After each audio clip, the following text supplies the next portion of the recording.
Yeah. What are we on? Episode 26 now? It's pretty good. #1 Adventure Guys podcast on Spotify. Are we? If you type in Adventure Time, it's the first one. Cool. All right. Should we start? Yeah, let's sync. 1, 2, 3, 4. 1, 2, 3, 4. All right, Adventure Guys, here we go. Oops. Uh-oh. What happened? Okay, here we go. Adventure Guys. Adventure Guys. Now it's time for Adventure Guys. All right. Yeah, welcome to Adventure Guys, the podcast for humans and dogs. I'm Eric the Human. And I am Nick the Human. And welcome. Welcome. It's good to have you back. How are you? That's nice. Did you have a good week? Yeah, me too. I did have a good week. Did you have a good week, Eric? Yeah, we had a snow day here in New York. Man, I miss that. I love the snow. And right now, when you don't have to leave your house in the snow, I mean, did you have to go to work? No, they actually called me and were like, don't come into work. Hey. It's closed. Now that's cool because the part that snow that sucks, and I understand why people don't like it, even though I love the snow, is going outside when it's like fucking crazy. And it sucks to be out there. But just like if you can just be inside and be cozy and there's snow everywhere, that's just a delight. Yeah, I don't mind it. I like the cold weather. The only problem is after moving back to New York from being a Texan for 10 years, I don't actually have winter clothes. So it has been a little bit colder than I'm prepared for, but I generally don't mind the weather up here. But anyway, what is this, a boring first date? We're not going to talk about the weather. Weather, eh? I had a good day. Not a date. I didn't go on any dates. I thought about that, but I don't know. People are dating now. It feels crazy. Why? That doesn't seem logistically possible. It doesn't, and it doesn't seem smart or safe. Look, I got COVID because a trusted friend was a little bit not careful enough and came over to this house, and then we got COVID. It's like, how am I supposed to be going and dating strangers? You know what I mean? Like, I don't know. I don't want to get COVID again. I'll tell you what, Eric. You don't want it either. No, I don't. My mom got both of her vaccination doses. Oh, it's amazing. My sister got her first one. My dad is still waiting on his, and I'll be waiting forever, I guess. But my family is getting safer, and that's, I guess, the most important thing because I am the least at risk. Out of the people that I'm near. Well, that's good. Is it safe to get tattoos during COVID? Because I went by a tattoo shop and there were 35 people in line here. Right. I was thinking about that, and it seems like a tattoo shop, if you go to like a reputable one, and honestly, most of them are pretty reputable, like relatively speaking, it's going to be a safer, more sterile environment to begin with, like in normal times. But the kind of clientele that hangs out at tattoo shops aren't necessarily known for being like a hygienic pool of people. Yeah. So I don't know. I've seen people like getting tattoos, like sitting in the chair for hours wearing their masks and everything. I imagine they have like strict appointment only policies, like you can't walk in and be like, hey, can you do this? So I don't know. I have some tattoo ideas that I would like to happen soon, and I'm saving up money for it. I haven't had a tattoo in years, and I'm ready, but I am gonna wait until after. After this is vaccine has been around for a while. I want it. Look, I was telling you about my tattoo. Listeners, I have 0 tattoos, which people in my life who I've met, like one of the great things I'm thankful for in my life is that I've continued to make friends as I've gotten older, which is hard to do, but I guess maybe it's a music thing. But like I've gotten some new friends in the last like 5 years, which is cool, and all of them have been like, you don't have tattoos? Like, I don't understand that. And I was like, I think pressure. I think that's good for me. I've gone back and forth on wanting to get tattoos. It's funny. I was hanging out with Sean and we went to the desert. We did our big desert trip and we were there and Sean was talking about getting tattoos. And I was like, you know what? And I went on this whole rant, which I've given this rant to multiple close people in my life. And should I just give a little bit to you, Eric, and the people out on that are listening to this? Go for it. If there's not a place to just give these stray thoughts, that this is what podcasts are really for, right? Podcast and therapy. What now? Some of my listeners, you might have tattoos. Eric's got tattoos, and I'm saying this to his eyes. So don't think that I'm saying this unsympathetically. And remember that this ends with wanting to get tattoos. But what my big concern is that, you know, Eric, this is something we've talked about over the years, but that we are constantly evolving beings, right? We're constantly shape-shifting. We're becoming new people. And my tastes and sense of aesthetics and things and values and all these things have changed as my life has gone on. And with that, things that I thought were exceedingly cool at 17 are things that I am pretty glad to not have on my body at the age 31. And what breaks my heart, and now this is, I don't try to really not try to judge people, but when I put myself in somebody else's shoes and I see them walking around with a tribal armband at the age 45, screaming at their kids, and I'm just like, I wonder how it feels to have that tribal armband now, because, you know, there must have been a point where it was cool, right? Like, there's a life cycle for all cool things, right? Like, even things that douchey people think are cool. But there was a point in time probably where maybe the tribal armband was kind of tight, right? Like, it was kind of cool. And then... Yeah, you know, that specifically has... I wouldn't be able to give any sort of knowledgeable statement on this, but it has some sort of tie to gay culture. That I've seen remnants. Now that is interesting because the people in my life that I'm thinking about are aggressively not gay.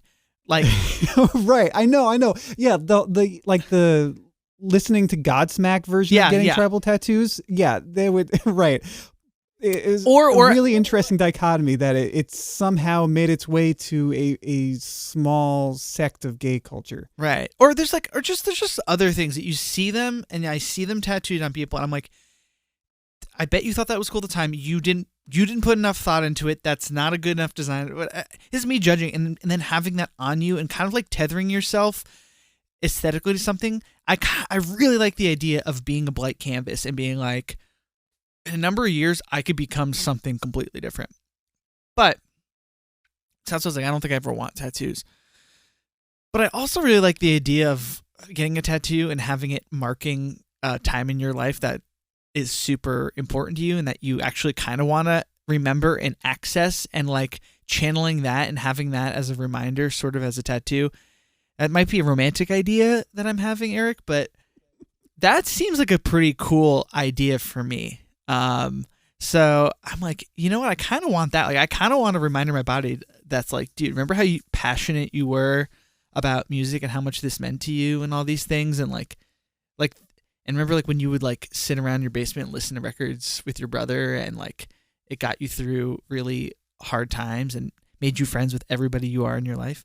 So I was thinking about getting, like, a tattoo like that. But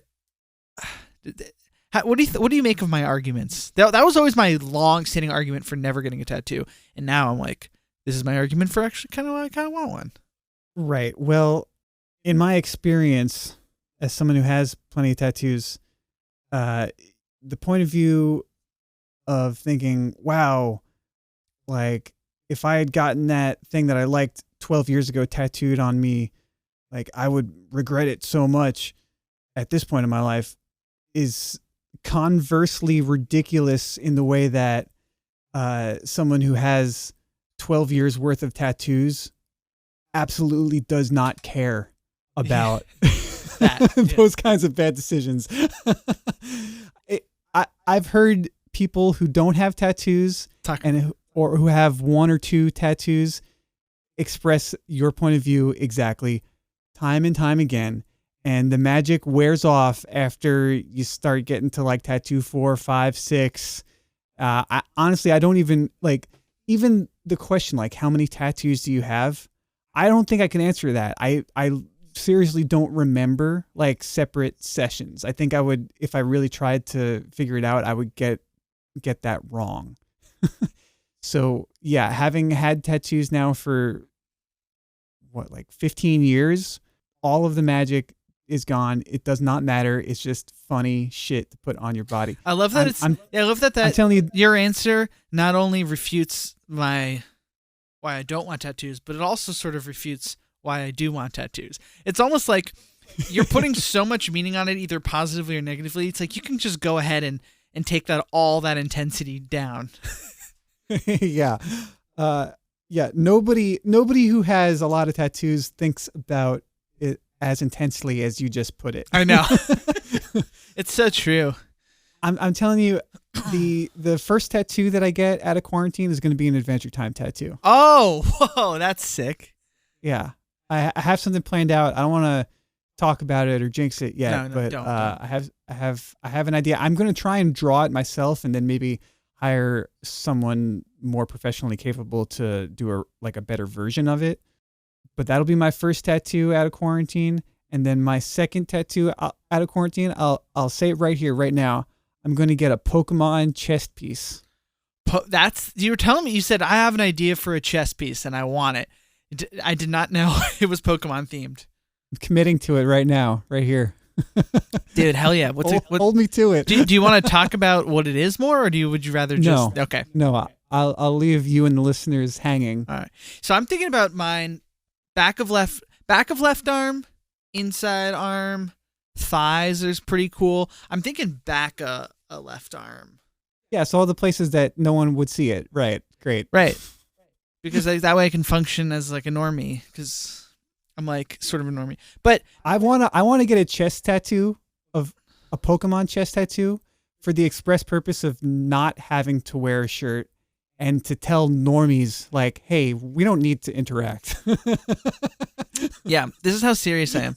No, but I like those. I like these ideas, partly because of my fear that in those places, should my fear come true, I'm sort of mitigating that risk. I think that's why I'm thinking first tattoo. Your first tattoo was like fucking forearm shit, right? Yeah, the inside of my forearm. Yeah, you went for it, and I appreciate that. But look, I've got my inspiration right here. I was looking at it in the just chilling here, which is nice when I'm making music to have it here, but then also just to be like, what do you think, Nick? But also, it's like having meaning versus just something that looks fucking sick. Like, I'm like, okay, this tattoo idea, I didn't tell the listener, but I'm like, it has a lot of meaning, but it doesn't look that sick. Versus something that has no meaning but looks like really sick. I feel like the looking really sick might be more important, and then thus I might be finally coming around to the proper way of thinking of tattoos, Eric, that you just outlined. Yeah. Should we talk Adventure Time? Or just no? All bonus app. Yeah, is it required that we talk about Adventure Time? I think so. Who made these rules? We kind of did.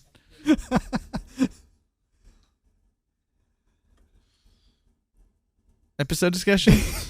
Okay. Episode discussion. Well, on the last episode, you were like, this is going to be a fun one. We're doing dentist. It's just called dentist, right? That's all it's called. Dentist. Any more you couldn't say any more, or you'd be giving this one away. Yeah, this episode's so weird. It is. It's a pretty great Adventure Time episode through and through, I think. So Finn's got a hurt tooth. Princess Bubblegum and Jake are like, bro, you got to go dentist. You have to go dentist. Yeah, I got to go dentist. They keep saying that way. And it's very intentional. They're not forgetting the. You don't have to go to the dentist. You have to go dentist. Or the to the. Yeah. And they keep saying it, and basically he says it, and then Finn freaks out and falls down, and when we start to think is that, and Finn says, I can't go to the dentist, I'm stronger than everyone. You're like, okay, Finn's having the classic cartoon child existential dread that his body might fall apart and all that kind of good stuff. That's like kind of like wrapped up in a dentist trope. And then he goes, I don't want to go, man. They like throw you in a pool, like a hole full of rotten butter and snakes, and they leave you there. Like, I don't want to go there. And Jake's like, nah, man, what are you talking about? And you're like, that's just some great Finn jibber jabber. And then quick. It seems like everybody knows what's going on in this episode except for the listener and except for the viewer. Yeah. And Finn. Yeah. Like, these are all deep-seated traditions in the land of Ooh that have just been perverted into this insane rigmarole. So he says that's what he's afraid of. Then cut to he's dangling above a well.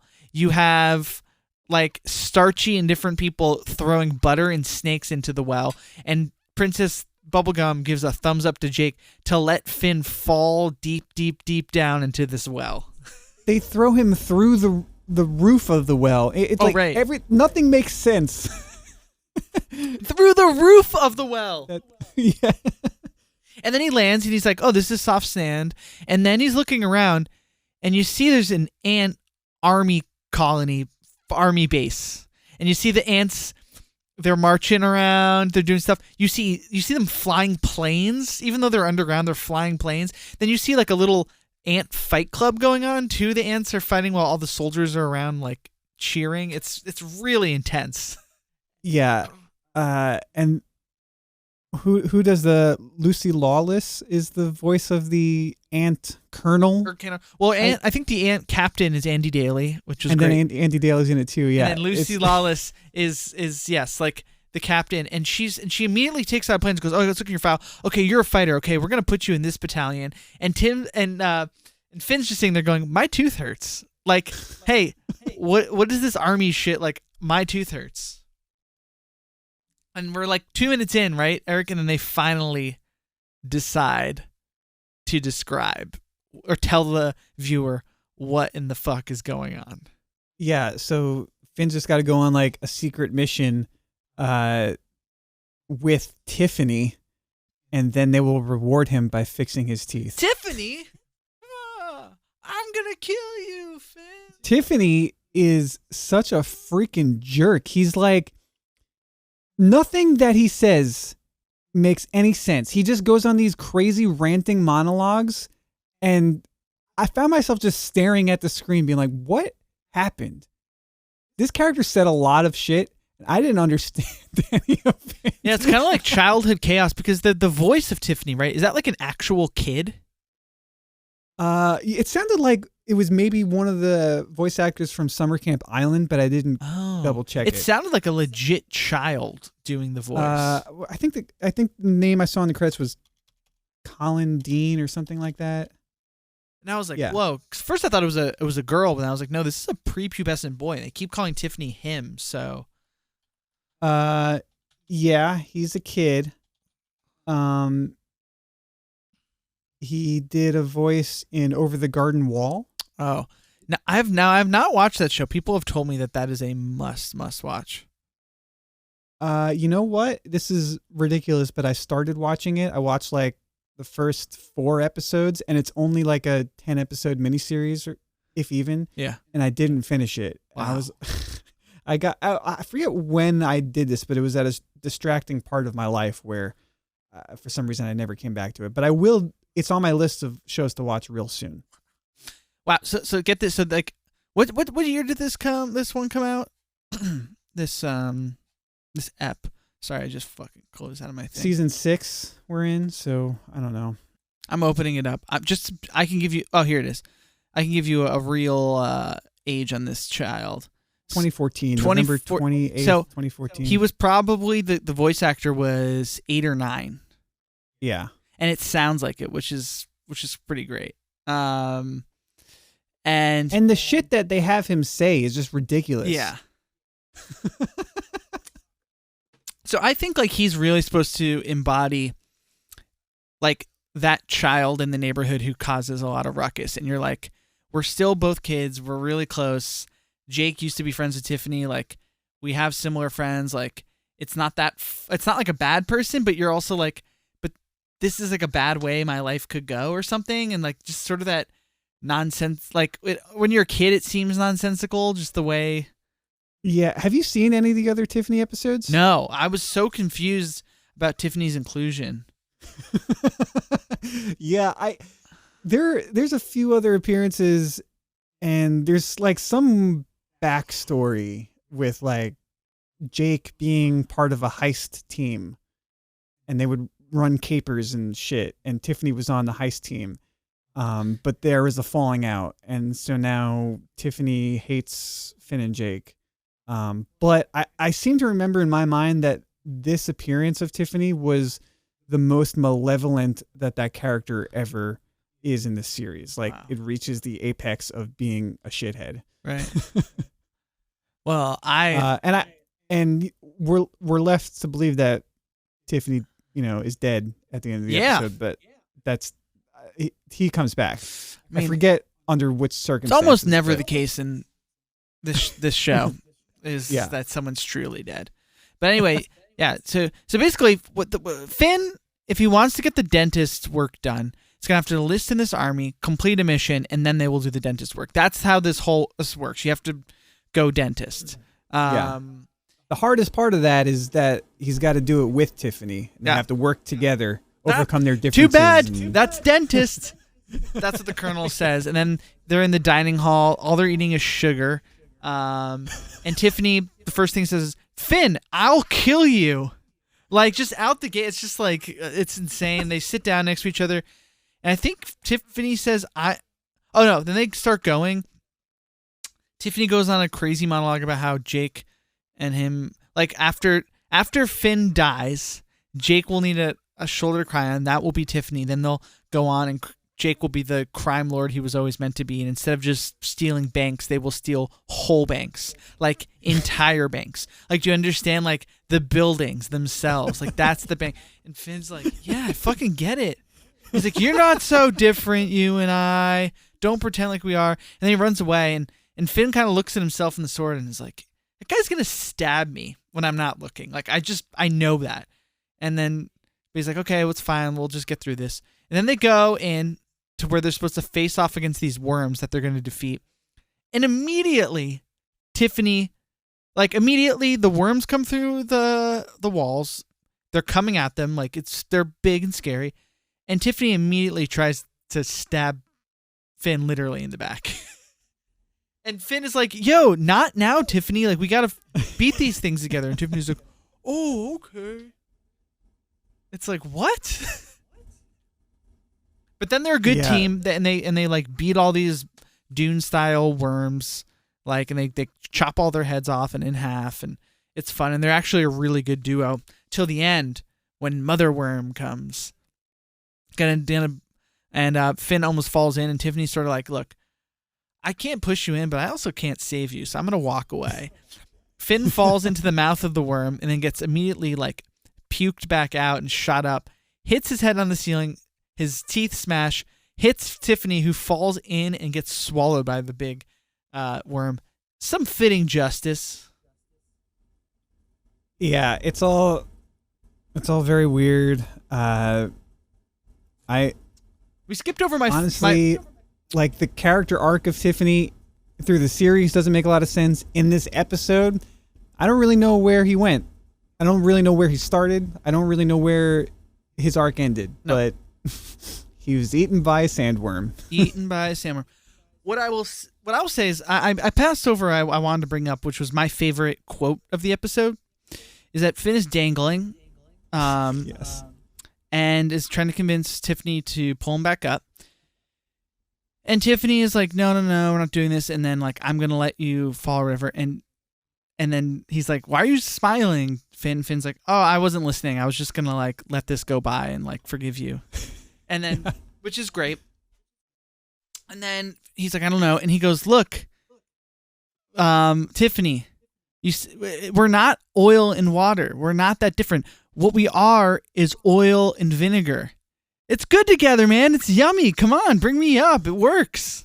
And I was like, I absolutely love that flipping of that analogy. I don't know if these writers came up with that, but I was like, that's so beautiful because, oil and water, they can't get together. But oil and vinegar don't really go together. They're always kind of separate, but they're closer and they do work together even though they're so different. I was like, God, they really nailed that one.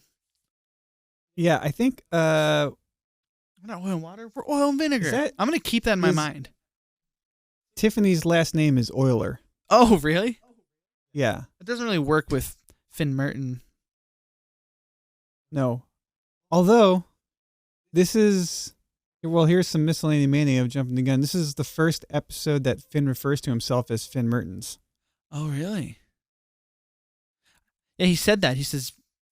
Did he say we're Mertens? I don't know. Something like that? Exactly. Yeah. Anyway, yeah, and then they come back, and then, oh yeah, dude, then how about this? So they fix his teeth, and it looks really like they could do a job. He leaves, and then everyone's there welcoming him back.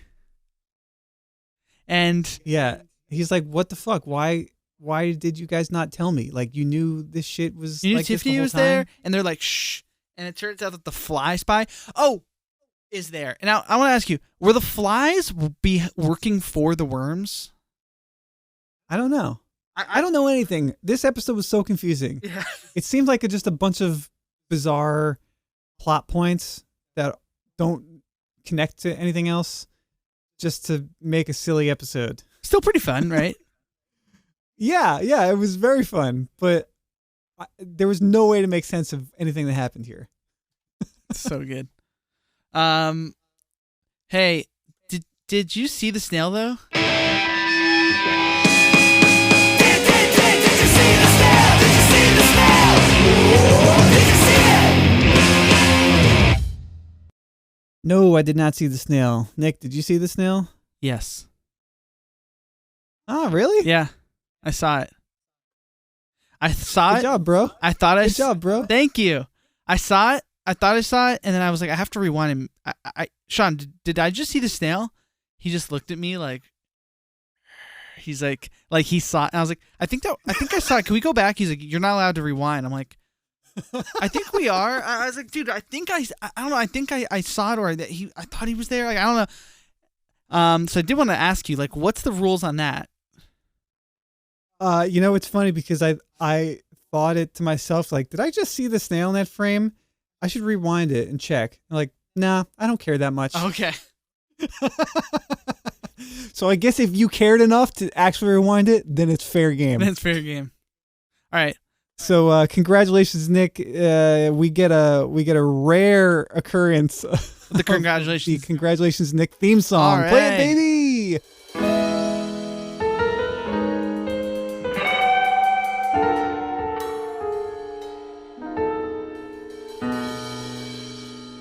Congratulations are in order, my friend. Nick, you saw the snail. You're the greatest snail detective that I've ever known. You're the greatest snail detective of the episode. Congratulations to you, my friend. Yeah, Nick, you saw the snail. All right. We don't get to hear that one very often. No, I'm glad. It's good to hear it. Where did you think you saw it?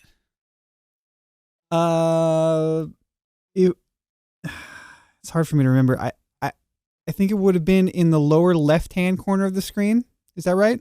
It was in the left-hand side, but it was a kind of mid. It was like Finn was going through holes in the ant colony layer, and like kind of one of those where it's like he's going down, and then you see like a couple different like spaces where ants are doing shit, and in one of them was the snail. It was small this time. It was the smallest snail I've ever seen. Yeah, that sounds about where I thought it Yeah. might have been, but it was probably that shot. No way to verify it. Yeah. It was probably that shot, and you would have looked at the bottom left or something. All right. Well, I wonder what our scoreboard's at. If you've been paying attention and you have a current leaderboard for who has seen the snail, let us know at didyousee-the-mail@gmail.com. Hit us. Eric, hit us with that sweet theme song for the Miscellaneous Minute, not the mail. Okay. There's things you may not know. Those Eric and Nick will show you all the trivia in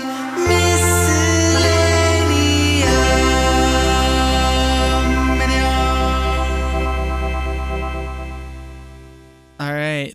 Did you get any? I mean, we talked some of. I wanted to talk about the kid voicing. Finn Mertens, that was cool. Andy Daly, that was cool. Yes. Is this the something about the? Oh, this is the first episode with the Finn sword being used. That's what I'm reading. Where was this in the series? Towards the end of season 6? I don't remember. Middle of season 6? Yeah.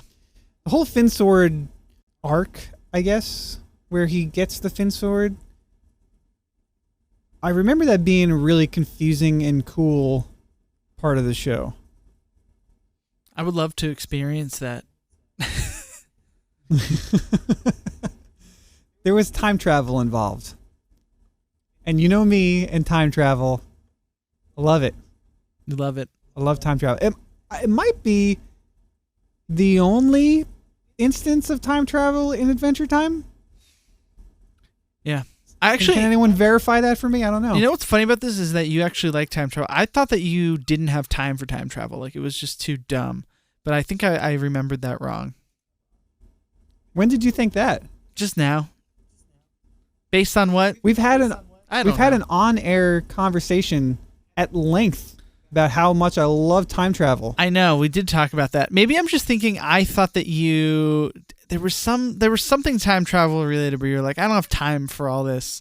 Maybe I misremembered it. Like, maybe it was just some rigmarole in one time travel situation. Anyway, easy way to my heart is through a time travel narrative. Yeah, it's pretty fun. What are you gonna do after this, Eric?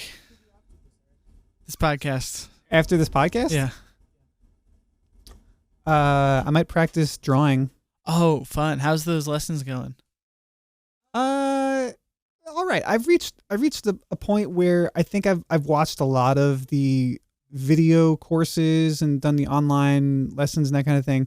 And I don't know if I'm getting a whole lot out of the materials I have available anymore. I hit a little bit of a wall in terms of like just making progress, I guess, because I'm not finding videos or online stuff that are really covering areas that I want to advance in. So I bought a bunch of books and I'm just going to try reading basically cartooning textbooks and try learning that way, and maybe like going over some of the techniques I've already learned.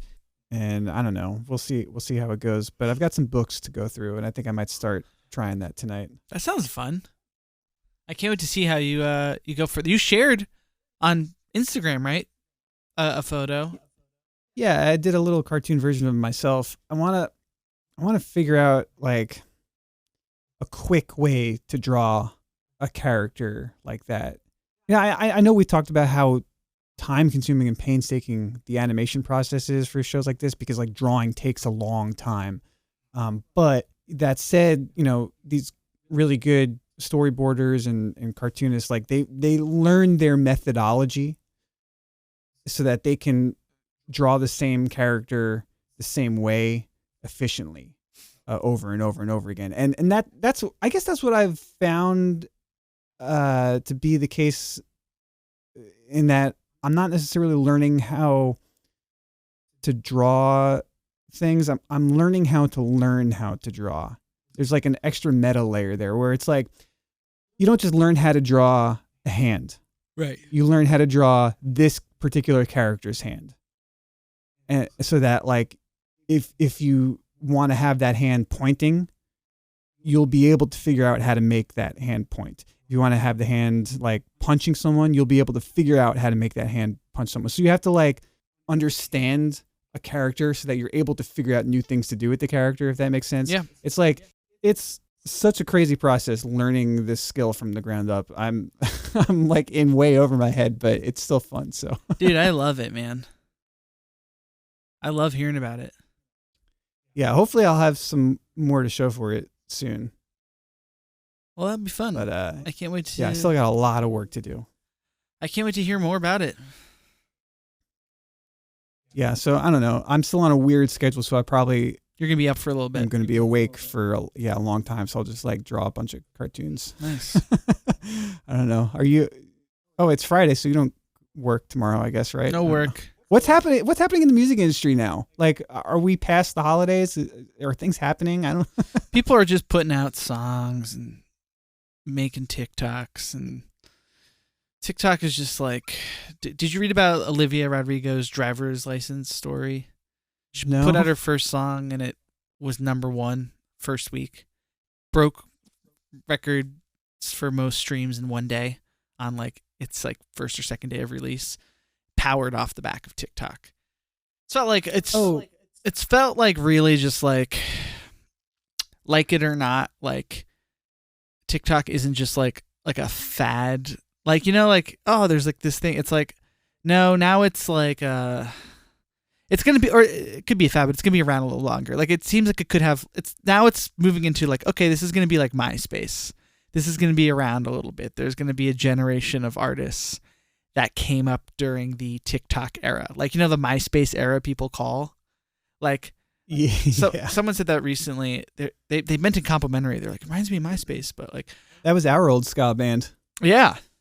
We were right at the end of the MySpace era. Right at the end. Beginning of the Facebook era, which isn't really like an era. Facebook was like never really that good for music, right? Was it?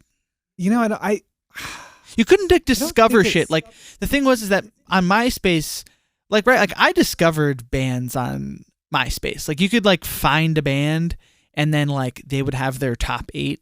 You know what I mean? And then you would go and like go down those fucking rabbit holes and like yeah. I That's how I found Chiodos, because on RX Bandit's MySpace page, really they had Chiodos listed, and then I got really into Chiodos. exactly. You got shit that you Chiodos. That was such a MySpace band. Fuck Chiodos. Dude, I heard they broke off Pure Volume too. They now get this. So this is a great. I is this Chiodos or I voted for Kodos, but I think it's Chiodos. But Very different bands, but I love that those wires just got crossed a little bit. yeah, and they're kind of crossed because they both like won a Pure Volume contest, and I think it was Chiodos. And they're both from the Midwest. Yeah, Right? yeah. Chiodos, Chiodos is from Michigan. Yeah. Yeah. And Kodos, they're from Wisconsin. Love it. Now, Chiodos, I think it was them, but this is great because there was like some like, oh, whoever like gets the most plays or votes on this like Pure Volume thing is going to get to play like Warped Tour on some stops. Like, you know, they had a million fucking play Warped Tour contests that were kind of exploiting people. And this was one of them, and they did that. But apparently, one of the dudes in Chiodos, what like I don't know, you know, it was like late teens or whatever, figured out how to get a bot in there to just vote the fuck out of it and get multiple people to do votes, and like hacked their plays, and then all of a sudden they had like a 75 or 100,000 like plays on Pure Volume, and they won. And then Equal Vision was like, yo, what the fuck's going on with this band out in like Detroit? Like we need to like. And they got like kind of, I think they got like signed off of it or something. And they were just sort of like, we were just so early on Pure Volume and then also manipulating it that no one knew what was going on. I think God damn it. I hope I'm not just like besmirching. I feel like one of the dudes like years later was talking about it, like saying it was funny. That's really awesome. Yeah. I hope that's true. I hope that's 100% true. Oh, here we go. For 2012. Chiodos hacked Pure Volume in 2003 to get signed. Yeah, a new article showed how they were originally signed by Equal Vision. Very interesting story confirms that the band hacked Pure Volume and rigged themselves a high number of plays to draw attention from labels. And then they have like the literal whole story from one of the dudes in the band. Oh, that's so fucking funny. But anyway, so speaking of hacking these sites and RX Bandits on MySpace, RX Bandits on Reverb Nation. Reverb Nation, yeah. 2008 maybe. It was before Mandala came out. So like that album was 2009. This was like when MySpace was over. Facebook hadn't really integrated like music in yet, and like Reverb Nation, right? Wasn't that like almost like an add-on app you could get to like have music in there? They were going to be like a music discovery thing like MySpace, but it was only music. Like yeah. So RX Bandits, I may have told you about this. RX Bandits had a competition where they were like, everyone we'll give you like a unique like HTML like embed player for Reverb Nation for our new song. I think it was Hope is a Butterfly. And the people who get like the top 3 play counts will send an autographed copy of our new album when it comes out. So I didn't really hack it, and I don't know anything about programming to make a bot, but what I did, this was over the summer, right? And I was at the University of Delaware doing like a research fellowship that year. And so, nobody was on campus. It was summer, just like us nerds in the library. I went into the library computer lab, and on like all of the 20 iMacs in there, I was the only one in there. I went on each of them, and I I logged on and I had them. Wouldn't have taken you very long to accomplish this. You really just walk around. Yeah. So I did that on all the fucking computers in the University of Delaware library, just to boost my plays from my my HTML embed, and I got it. I was the number 3 play count winner. So they sent me an autographed copy of Mandala. I cheated. There it is. There's my public confession. I cheated. I'm sorry, RX Bandits, but you're my favorite band, and I needed to cheat to get your autographs. Well, I remember that we went to the Philly show together, and you hadn't gotten the CD.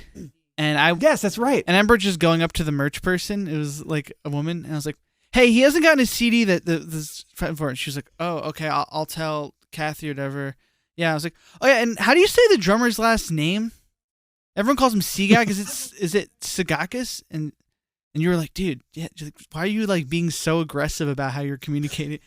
And the first person was like, "Yeah, yep, that's how you say it." And I was like, "Cool." Yeah, I'm pretty excited about the show, and we're gonna go enjoy it. But actually, it's like, you know what I mean? I was just like looking back on it, and I'm like, God damn! Like, imagine how many of conversations like that those merch people had per night. Now it makes sense why so many of them were just fucking curmudgeoned out. You know? Yeah. Just punishing kids. Yeah. Punishing like 18, 19-year-old me or whatever. Just like. Yeah, it did take them a long ass time for them to send me that CD. It was like months and months after the album came out. Yeah. But the 4 of them signed it, and I remember Joe Troy's signature was just Joe in like big capital letters. I heart you. Amazing. Dude, they're writing new music. I'm really excited. Although Steve Troy said like, yeah, we're writing new RX music. It's great. You know, the way that me and Matt and Sigak work together is just like really incredible. It's something I haven't felt anywhere else. And I was like, huh, you've noticeably left out one band member that you've been playing with for a very long time. Man, wasn't he like not on some of the tours they did in recent years? Yeah, I don't know if he was. I saw them after Sigak with Circus Survive, and they had a different drummer, and then they did the Battle tour, 10-year tour, which I missed because of work stuff. But I remember I was on my own tour at that time. Yeah, and And at that point, I was like, you have life cycles with bands where you love them, and then that was probably my low point where I was like, yeah, I need a break from. But it was just Matt and Steve Choi, and then the rest of it was Hired Guns. Like the bass player was Matt Fozzy from Facing New York, I think. Oh, I remember the drummer that they got on that tour. I was talking to someone because we were on tour at that same time, and oh man, what was the name of this band? We played with a ska band in Houston, and they were really good. They played like a more traditional style. It had like an old soul kind of feel to it. I can't remember what they were called. I haven't seen their name around recently, so I don't know if they're active at all. But I remember talking to the guy at that show from that band, and I think his family was originally from San Jose, and his brother was the drummer that was playing with RX for that tour. Oh, wow. Yeah, it was like a really weird coincidence because I was so disappointed we missed them. We missed being able to see RX because we were on tour, and we were like a few days offset for them at some point in our tour. Yeah. It was like a bunch of like really weird coincidences happening. But I mean, that's kind of how tour goes. What the ska scene is. Yeah. Just a bunch of unfortunate coincidences. Quote me. That's the ska. That's my ska quote.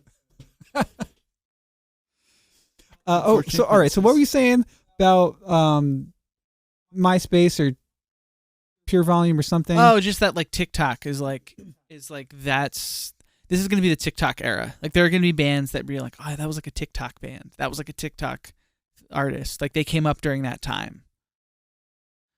And there will be artists that pop on it, but it won't be defining for the art. There's going to be artists probably remembered as like a huge TikTok band. Maybe I can be a TikTok band. I've been kicking that idea around of an 8-bit dub album. Oh yeah.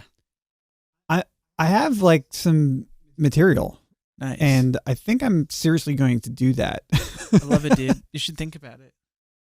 Just do chill reggae dub music with video game sounds. Think that would go well on TikTok? Dude, like the thing is that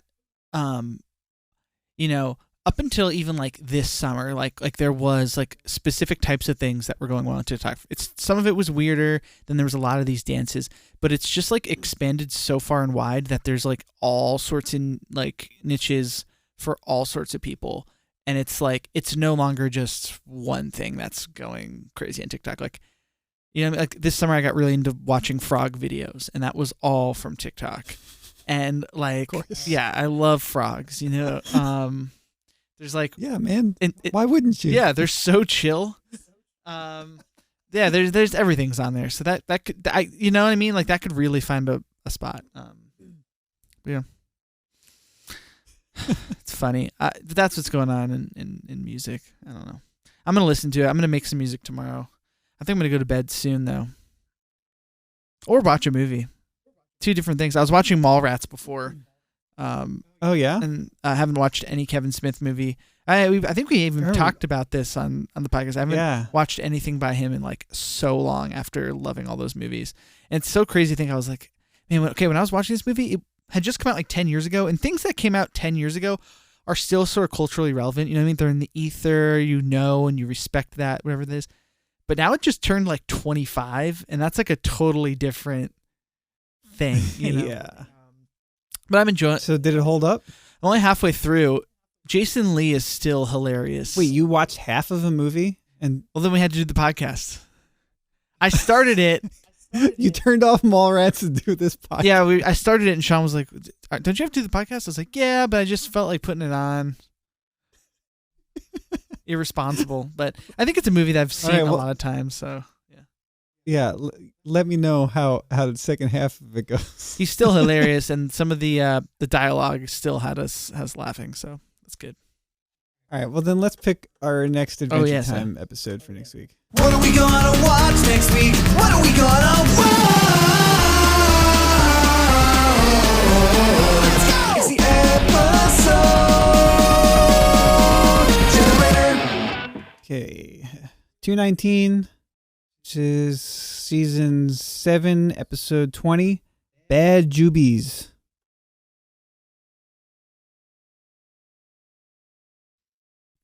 Cool. Bad Jubies. I don't like how it sounds, that word. Bad Jubies. No, I don't like Jubies. That sounds a good word. I don't remember anything about what this could be, but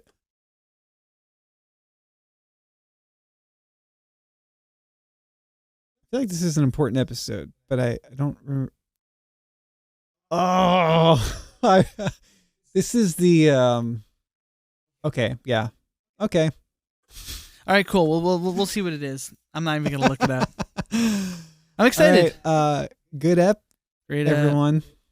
Thanks for sticking with us. Don't forget to rate us on Apple Podcasts if you're there. Subscribe. We'd love to have you so we can talk about tattoos and MySpace some more. Yeah, it'll be great. Stick around. Peace out, Bye. y'all.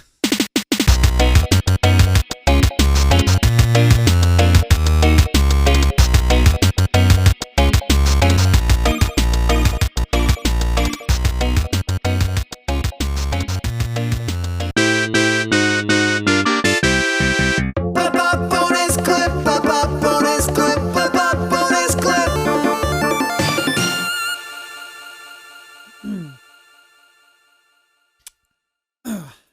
There might be some bonus material in there, bonus clip material.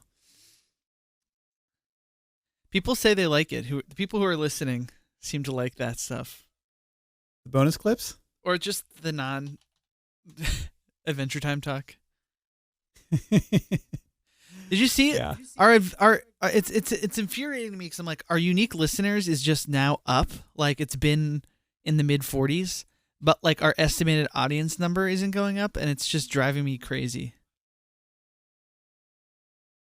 Yeah, I don't know what the difference between those two statistics are. Unique listeners, just how many people have listened to it in the last 7 days? Oh, 46. Estimated audience, based off the last 30 days and the frequency at which people are listening, we're going to go ahead and say that you have like 30 fans. Sort of like your Okay. monthly listener. I'm like, all right, whatever. I think Uh, I got to figure out Apple iTunes because like they still haven't updated our category.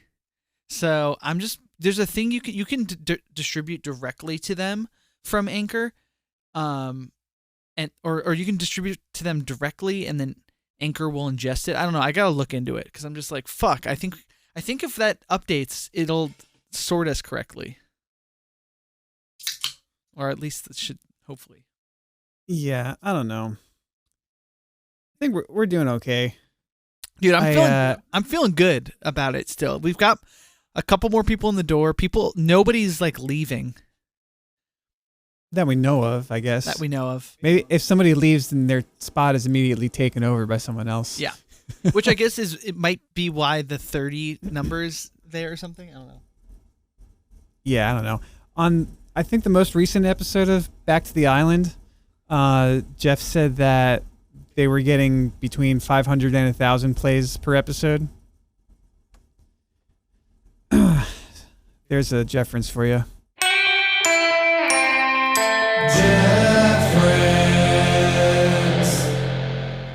How's that make you feel? Well, they've been doing it for Years. The thing that pissed me 8 off. years. The thing that pissed me off, dude, was just that we were like climbing until we hit like our biggest day and week of all time, and then immediately after that, the last 2 weeks have just been like lower, and I'm just like, I don't fucking get that. I don't know anything about Podcasts. podcasts.